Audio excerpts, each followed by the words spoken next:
எபிரேயர் 2ஆம் அதிகாரம். திருச்சட்டத்தால் யூதர்களுக்கும் பயனில்லை. யூதர் என்னும் பெயரை தாங்கி திருச்சட்டத்தின் அடிப்படையில் வாழும் நீங்கள் கடவுளோடு கொண்டுள்ள உறவை பற்றி பெருமைப்படுகிறீர்கள்.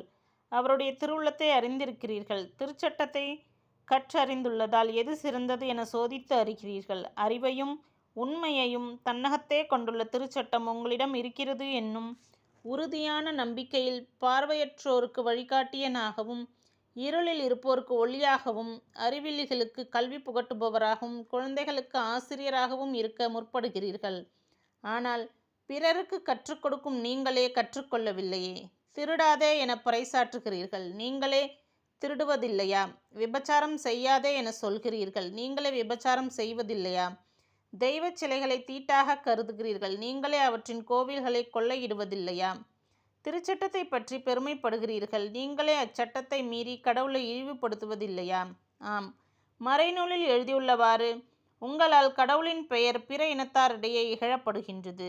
நீங்கள் திருச்சட்டத்தை கடைபிடித்தால் விருத்த சேதனத்தால் உங்களுக்கு பயனுண்டு.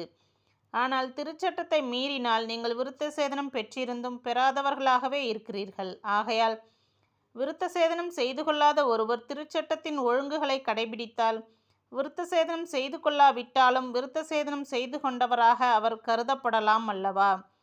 உடலில் விருத்த சேதனம் செய்யாதிருந்தும் திருச்சட்டத்தை நிறைவேற்றுவோர் எழுதிய சட்டத்தையும் விருத்த சேதனத்தையும் பெற்றிருந்தும் அச்சட்டத்தை மீறும் நீங்கள் குற்றவாளிகள் என தீர்ப்பு அளிப்பர். ஏனெனில் புறத்தோற்றத்தில் மட்டும் யூதராய் இருப்பவர் யூதர் அல்ல. அவ்வாறே புறத்தோற்றத்தில், அதாவது உடலில் மட்டும் செய்யப்படும் விருத்த சேதனமும் விருத்த சேதனம் அல்ல. ஆனால் அகத்தில் யூதராய் இருப்பவரே உண்மையான யூதர். உள்ளத்தில் செய்யப்படும் விருத்த சேதனமே உண்மையான விருத்த சேதனம். அது எழுதிய சட்டத்தின்படி செய்யப்படுவது அல்ல, தூய ஆவியால் செய்யப்படுவதாகும். அத்தகையவர் மனிதரிடமிருந்து அல்ல, கடவுளிடமிருந்தே பாராட்டு பெறுவர். அப்படியானால் மற்றவர்களை விட யூதர்கள் பெற்றுள்ள சிறப்பு என்ன? விருத்த சேதனத்தால் அவர்களுக்கு பயன் என்ன? எல்லா வகையிலும் அவர்கள் பெரும் பயன் பெற்றுள்ளார்கள். முதலாவது, கடவுளின் வாக்குகள் அவர்களிடமே ஒப்படைக்கப்பட்டன.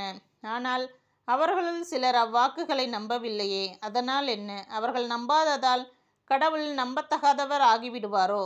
ஒருபோதும் இல்லை. மனிதர் எல்லோரும் பொய்யர், கடவுளோ உண்மையுள்ளவர் என்பது தெளிவாகும். ஏனெனில் உமது சொற்களில் நீதி வெளிப்படுகிறது, தண்டனை தீர்ப்புகளில் வெற்றி விளங்குகிறது என மறைநூலில் எழுதியுள்ளது அன்றோ?